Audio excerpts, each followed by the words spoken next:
Bom dia a todos, hoje 25 de março de 2016, bom dia a todos a vocês que nos prestigiam com seu interesse em nos ouvir todos os dias, e chegamos a mais um final de semana e vamos iniciar essa semana com oração. Eu quero orar agora por você, orar por nós, precisamos de oração sempre para nos fortalecer. Senhor, no início deste dia eu venho pedir-te saúde, força, paz e sabedoria para todos, e em especial para aqueles que nos escutam. Que o Senhor nos conceda a graça de olhar o mundo, ó Deus, nesses dias com um olhar cheio de gratidão e de amor. Que o Senhor nos conduza na paciência, na parcimônia, na compreensão, sendo manso e prudente. Que tenhamos a sensibilidade de ver as pessoas além das aparências, como tu mesmo vês, e assim não ver senão o bem em cada um. Permita, Senhor, que nesta semana, esse final de semana que se inicia, no dia de hoje em especial, que a cada um ouvinte, ó Deus, feche os seus ouvidos a toda calúnia e defamação. Guarda, Senhor, a língua de todos, a da maldade, e que só de bênção encha o nosso espírito. Que nós sejamos tão misericordiosos, alegres, que todos quantos se aproximarem de nós, sintam, Senhor, a tua presença em nossa vida. Senhor, reveste-nos de toda a tua armadura. Reveste-nos, Senhor, da tua beleza, reveste da tua graça, a tua graça, que é ela que nos basta, que no decurso, meu Deus, deste dia, tu te reveles a cada um de nós, todos vocês, que o Senhor vos abençoe nesse dia grandioso. Amém? Se você recebe, então se expresse, diga amém e receba esta oração para esse dia. Nós iremos refletir e dar continuidade nessa manhã sobre os princípios do livro de 2 Samuel, tomando como referência os 3 grandes eventos da vida de Davi que serviram para preparar este cântico, neste livro de Samuel e todos os seus capítulos. Davi sofreu a angústia e a tristeza da morte prematura do seu filho Absalão, que foi assassinado depois da conspiração que chefiara contra o seu pai. O segundo momento, a fome de 3 anos que se abateu sobre a terra, acrescentando a calamidade e a humilhação. E o terceiro, a guerra outra vez contra os seus velhos inimigos, que está em 2 Samuel 21:15. Nós podemos sintetizar então como uma vida e 4 temas.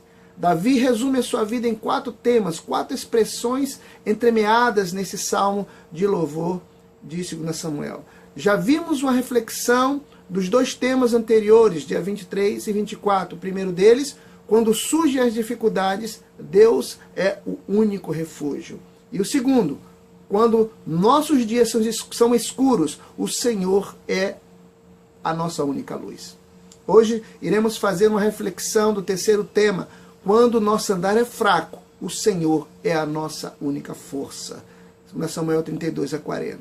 Em 2 Samuel 22, 32 e 33 diz: quando o nosso andar é fraco, o Senhor é a nossa força. E o apóstolo Paulo repete a mesma coisa em 2 Coríntios 12, de 7 a 10, dizendo: é para que não me exaltasse, para que, pela excelência das revelações, foi-me dado um espinho na carne, a saber, o mensageiro de Satanás para me esbofetear, a fim de não me exaltar, acerca do qual 3 vezes orei ao Senhor para que se desviasse de mim. Então o Senhor respondeu dizendo: a minha graça te basta, Paulo, porque o meu poder se aperfeiçoa na fraqueza. Paulo então escreve: de boa vontade, pois, me gloriarei nas minhas fraquezas, para que em mim habite o poder de Cristo. Por isso, sinto prazer nas fraquezas, nas injúrias, nas necessidades, nas perseguições, nas angústias, por amor de Cristo. Porque quando estou fraco, então eu sou forte. Em toda a Bíblia, a palavra graça aparece por 323 vezes. A palavra graça em português vem do latim gratus, agradável, amável. No grego, a palavra traduzida é charis, que significa graciosidade, atrativos, favor, cuidado ou ajuda graciosa, boa vontade. Paulo é o apóstolo que mais fala da graça de Deus em suas cartas. Também foi o apóstolo que mais experimentou a graça de Deus no sentido absoluto da palavra. Perseguidor dos cristãos, converteu-se e se tornou perseguido pela fé que antes perseguia. Foi no momento das lutas, das privações, das tribulações, das perdas que Paulo mais aprendeu a depender de Deus e da sua graça. Paulo, como ele próprio diz no livro de Filipenses 3, tinha muito que se gloriar na carne. Bem, ele era da linhagem de Israel, da tribo de Benjamim, hebreu dos hebreus, quanto à lei, fariseu, mestre em Israel, cidadão romano, intelectual, justo, irrepreensível no proceder, um religioso por excelência e criado aos pés de Gamaliel, um mestre muito reputado pelos religiosos. Contudo, o que era para ele lucro, considerou como perda por causa da sublimidade de Cristo. Na defesa do seu ministério apostólico, aos irmãos de Corinto, Paulo fala de visões, revelações e arrebatamentos que tiveram na experiência metafísica com Deus e de quantas coisas maravilhosas, estupendas, Deus o havia revelado, e revelações estas que poderiam deixá-lo ensoberbecido, envadecido. Deus, porém, na sua excelsa sabedoria, permitiu que um espinho de Satanás o provasse, para que a grandeza das revelações não o envaidecesse e o tirasse da bênção e da obra que Deus iria realizar através dele. Paulo aprendeu a humildade através do sofrimento. Foi-lhe posto um espinho na carne chamado de espinho de Satanás, ou algo que lhe trouxesse humildade.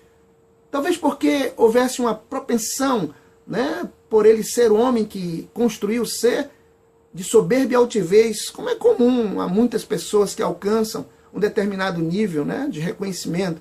Espinho na carne refere-se a alguma debilidade física ou enfermidade nos olhos, como deixa assim uma brecha de entendimento em Gálatas, onde escreve: e vós sabeis que primeiro vos anunciei o evangelho estando em fraqueza da carne, Gálatas 4,13. E diz ainda em Gálatas 4,15, qual é logo a vossa bem-aventurança? Porque vos dou testemunho de que, se possível fora, arranqueis os vossos olhos e vos darei. Paulo levanta uma suspeição que o espinho poderia ser na sede dos sentimentos, emoções ou vontades, ou nos olhos físicos. Ou até mesmo tentações que assaltavam a sua mente, ou uma tristeza terrível por ter no passado perseguido, matado alguns cristãos, ou consentido em suas mortes. Ele fala em mensageiro de Satanás para esbofetear. No original, significa bater com punho, tratar com violência, espancar. Mas o propósito santo do Senhor deixa claro que era para que Paulo não se exaltasse, para que não se ensoberbecesse. Aquela provação nunca se apartou de Paulo. Deus tinha um propósito de mantê-lo na humildade e na dependência, relembrando-lhe sempre sua condição mortal, porquanto ele era apenas pó. Todavia, possuía um grande tesouro, não obstante ser transportado em vaso de barro. Um autor desconhecido diz: o Criador obtém as tarefas determinadas dos seus servos através de muitos métodos. Para alguns, é suficiente dar-lhe amor, albores e crepúsculos, como prímulas nos bosques e na primavera, nas boas estações. Mas a outros precisam ser açoitados com chicotes sangrentos ou levados a quase loucura pelos sonhos, antes que façam aquilo que Deus determinou para eles. Isso é um autor desconhecido. Agora, o fato é que na vida, pessoas tomam as suas atitudes, reagem, vão adiante, ou para buscar prazer, ou para evitar a dor. Às vezes sentimos que nossas orações não são respondidas. Paulo orou 3 vezes ao Senhor para que se desviasse dele o espinho da carne. E a resposta do Senhor foi: a minha graça te basta. 2 Coríntios 12, 8 e 9. O que fazer quando você clama a Deus e ele não responde? Ou quando responde e o faz de forma negativa, ao contrário do que você pediu? A oração de Paulo foi repetida por 3 vezes. Na Bíblia, temos registro de orações de homens como o próprio Davi, que estamos estudando as reflexões de Samuel. não foi respondida. Como exemplo, Davi, quando orou para seu filho não viesse a morrer, e o próprio Paulo de Tarso, quando orou para que fosse tirado o espinho da carne. Todos receberam respostas negativas. Essa resposta visava um propósito definido e eficaz da parte de Deus. Deus não conhece todas as circunstâncias? Claro que sim. Ele sabe qual o melhor momento de receber ou não a oração pedida. Calvino escreveu dizendo que a razão pela qual, algumas vezes, misericordiamente, o Senhor recusa atender seu povo, aquilo que em sua ira outorga aos ímpios, é o que o Senhor sabe de antemão que é o melhor para nós, mais do que o nosso entendimento é capaz de aprender. Isso quem disse foi Calvino. A resposta de Deus para Paulo foi: a minha graça te basta. Ao ver o propósito de Deus por detrás do problema, Paulo compreendeu o plano divino para a sua vida. O poder divino não pode ajudar e nem usar o homem autossuficiente, pois o poder de Deus se aperfeiçoa na fraqueza. Quando Deus adiciona, subtrai, e quando Deus subtrai, adiciona. É uma matemática divina. Lembre-se que pretensas bênçãos fora do tempo se torna maldição. Deus pode liberar o seu poder através da fraqueza. E algumas vezes essa é a maneira mais eficaz de fazê-lo. E aí a humildade do seu servo. Em 2 Coríntios 12, 9 e 10 explica sobre isso. O servo de Deus amadurece e cresce quando ele vê nas perdas, nas fraquezas, nas dificuldades, não motivo de derrota, mas de aprendizado, para que sua fé cresça e assim se aproxime mais de Deus. Paulo disse: sinto prazer. No original, prazer significa considerar bom, ficar satisfeito, deleitar-se, aprovar. 5 eram os tipos de sofrimento que Paulo aprovava, pois através dele se aproximava mais dos propósitos de Deus para a sua vida. Primeiro, nas fraquezas. Fraquezas são debilidades físicas. Todas as fraquezas são práticas da condição humana e moral, tanto da natureza física como da psicológica. O fato é que Paulo aprovava as fraquezas porque através dela o poder de Cristo se manifestava em sua pessoa. A segunda era as injúrias, que é insulto, abuso verbal, maus tratos, destratos, desastres, danos. A terceira é a necessidade. Aflição, calamidade, tortura, privações de ordem material e física. A quarta, perseguições, maus tratos deliberados por inimigos do Evangelho, na forma de espancamento, apedrejamento, encarceramentos. A quinta era angústia, apertos, circunstâncias prementes, tribulações, aflições. Ora, quantos de nós temos orado e Deus não tem respondido? Ou respondido negativamente? Devemos sempre ter em mente: Deus tem o melhor para mim e para você. Mesmo quando nós não recebemos a resposta. Quando para nós, não, a resposta não vem no tempo que queremos e da forma que queremos.